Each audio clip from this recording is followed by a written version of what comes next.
jungle where I'm looking at the paucity of time. Let's move forward here. Respected President and Secretary, my teachers in the audience, and respected chairpersons. We had an innovative session which always came from Southern Usicon. Being on this stage 14 years later, it feels very emotional and back to where I belong. We're looking at a young urologist, and we looked at a very intense session in the beginning of it. We're looking at the need for financial support, and that's already come up in a very big way with USI already supporting it.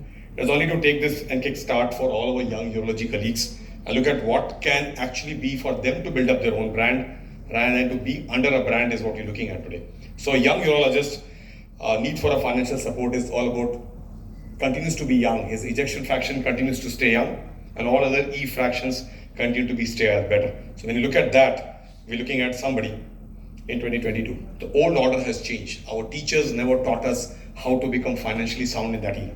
So we were in that aspect, and it changed directly to something else, which means we need to be more precise, more dexterous, build up good results, and that was actually highlighted in the last session.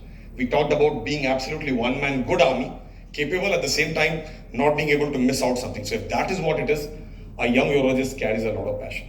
He has been trained for 3 years and beyond, and he's going to take this first 5 years is what we're looking at as a young urologist. Not that he will turn old after that. He'll be not so young, and he will not require that much financial support. So he has all this under his belt. What he needs now is a little bit of kickstart on that important aspect called finance, which is always dubbed difficult and always difficult. It's a little difficult. Not that a young urologist is at crossroads. He's not. But yes, a little bit of crossroads. The reason I'll touch that point before I go to the main point.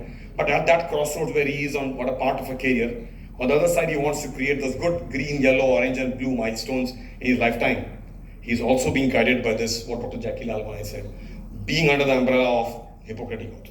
He really can't expand the Hippocratic Oath beyond a point in time. That means he has to speak soft, he has to be a good doctor, he has to wear a tie coat, he has to answer all the questions which a Google patient answers. It's only getting more and more difficult. At the same time, Dr. Kalyan said, we only serve the society minuscule 6.5%. That means our service to society is very minimal.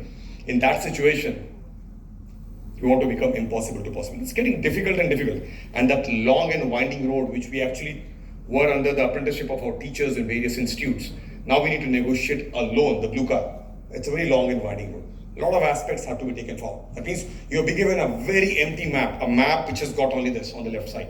The map has got boulders and mountains you need to cross around, you need to make it shining for yourself, for your colleagues, for the group practice, etc. It's challenging. The challenge is only going to get bigger because you want to cross milestones. As a young urologist, me and you are driven by the man, the machine, the medicine, and so much by the motivation that has been given these kind of conferences, our teachers, leaders around. In other words, if you look at a urology, in urology, there are no rare diseases. That means you don't treat any rare disease. There's something called a rare disease day. Last day of February, you actually celebrate a rare disease day, 750 of them, but none of them in urology, other than the MRKH syndrome, which I landed up now. So who's a young urologist? He first specialized. Then he super specialized. That was the era when I was training 23 years ago. And now he's going to sub-specialize according to what is happening across the country and the world, the new wave. And then he continues to be in evolution. At what age? At the age of 29, 30. When half of his friends are millionaires or billionaires or whatever with hidden wealth. Even in 2022 at Southern Usicon, under the most innovative session right now, we're looking at umpteen innovations. I just grabbed the latest edition of India Today. And look at, it talks about urology good news issue. It talks about up there. It talks about India Today's South Conclave, Southern Zone. It talks about the Southern Sunrise. It all starts from South. That means we are here with newer ideas all the time. We're looking at how to take us forward in the aspects of care. But for a young urologist, is he in control? On one side, the subject. On the other side, has he come a long way yet? Or is he losing control? He's all going out of grasp. So apart from the ejection fraction to maintain, also need to maintain the ejaculation fraction, the erection fraction. He has to maintain these E's. E's are not challenging. He is through an evolution of subspecialization now. The evidence is of changing guidelines. The last guidelines came up a few weeks ago at the AUA. Expertise which he needs to be best all the time because the patient would ask him and his hospital would experience which will only come with time. It will never be overnight on the day he gets his degrees. And expectations from the modern Google patient on the prowl.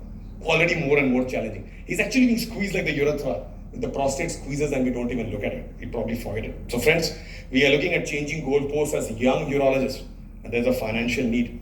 And therefore, we are in this book which I read yesterday, Reverse Innovation in the Healthcare, dramatic book. I think we should all have a copy of this. I wish I had an e-book, but I passed it to you. So changing goalposts as we arrive is about this young gentleman called a young urologist. He needs a financial support. That's all. Which means the two main streams he needs. Number one, he needs to set up the facilities, the infrastructure, the clinic, all that he wants. And number two, he also wants to run a family. He needs to have a salary, he needs to pay off things, the expenses that he needs to maintain. It's going to be a challenge, and challenge is only going to be bigger. Which means that we need to go back to the BCCI of all bodies, getting back home. Charity begins at home at the USI. We just heard a few sentences on that. So does USI help us in helping it out for the young urologists for some time? And this only for some time. Let's look at an idea, and the ideas have already been working on other societies, and our office bearers and heads would look at it. So for a urologist and by a urologist, that's what I heard speaking right now, which means this body is ours, we are responsible for the body. We need to be committed to the body, and the body is going to help us out. If that is so, let's set up something called a zonal division in city units. Like libraries you have, where you go and give a book back in the same condition.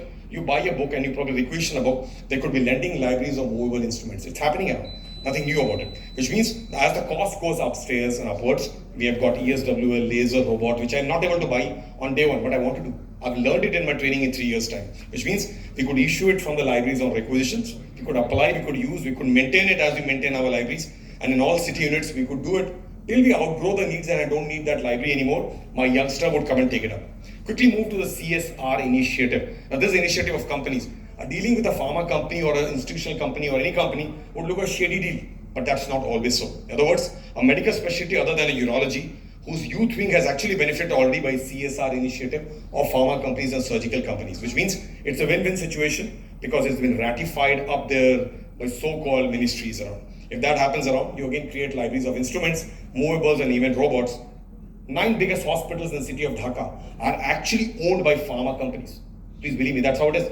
They're not owned by Apollos and by Kokila Bins and all. They're owned by pharma companies. That's an upscale kind of a concept. Just last 2 minutes, please. Looking at the bank loans which we apply for when we actually set up units. I'm not looking at the massive loans, but I'm a solo urologist. I'm going to start tomorrow. I'm going to go back to a 2-tier town or city where I belong to, where I want to still buy a Vespa scooter. It's about a bank loan with a difference. And that loan could probably be promulgated. It's been changing very quickly. There are repayment holidays already in other sections. So is there a loan moratorium concept available in medical science? It is available already.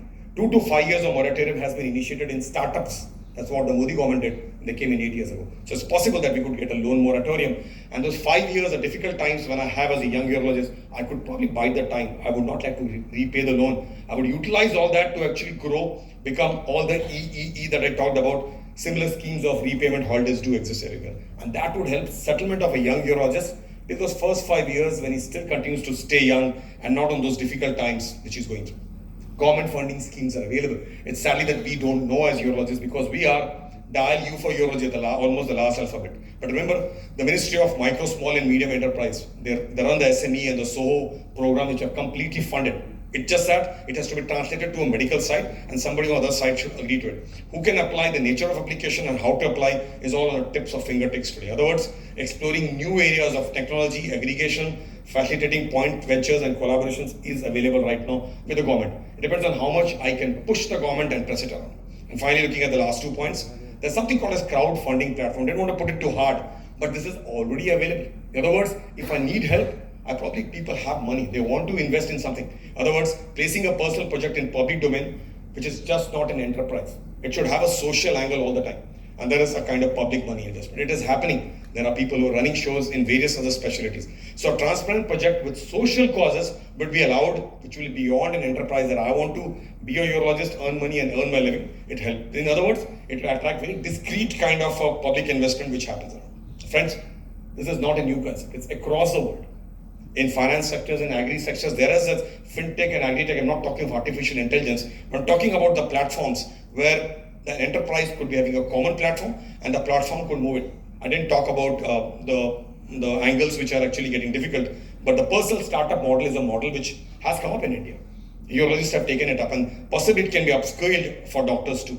Friends, there is something where Ratan Tatas and Mahindras and Ambanis can probably do. They are doing it already. There are high-stake investors in the country, and these are high stakes, where the leaders and chairmen of the company have got something called as personal wealth trust. 20% of the salary is kept in personal wealth trust, which Mahindras and Tatas have. In other words, they contribute or they fund various entrepreneurship which have a social cause and which have got rural and suburban angle to it. If that is what any of us are interested in as young urologists, for example, the diesel on mobile man project was a thought process of somebody on the Commode machine, and Paul Ratan Tata agreed to it, and that was ratified by the Energy Ministry. So if you look at that kind of angles available already, the proof of concept is only one. Attracting investments in any will need entrepreneurship, which we all are already at the age of 30 plus. The social cause upliftment has to be put in. That's where the society and investors and high-stake investors would come in, and medicine is an important social cause investment. In other words, the project has to be very transparent. Can this be upscaled to a national level? Possibly, yes. It depends on the group, it depends on the personal models you create and the way you project to the platforms that is waiting for you. Friends, as they come to an end, we need to think out of the box because we are now in 2022. It's a different era, whereas a young urologist, when I step out of where I was under the umbrella of my teachers, it is important to look at all the angles which the bosses have already told in the last session. In other words, we're living in an era of stress, innovations, competitions, evidence-based medicine, and enormity of disease and data. A very complex world. Therefore, setting standards of very high order for the young and the most qualified could go very, very high and absolutely there, where we want to look at safety and cure of the patients in Indian scenario. Friends, as I come to a close, investment, startup, first steps always will be a jigsaw puzzle to each and all of us. It's only that we need to take those steps according to the understanding. To me, only a commitment could have been a game changer. In other words, the wall only becomes bigger and bigger, and I'm capable enough only when I look at playing with music initially, but later on playing with fire. In other words, as we heard, it's difficult for us to take it forward without help, and therefore everybody is there to help. Thank you so much. I invite all of you to the Interstitial Cystitis Bladder Pain Syndrome Conference on 27-28th August, if you could probably make it. Thank you, chairpersons. Thank you.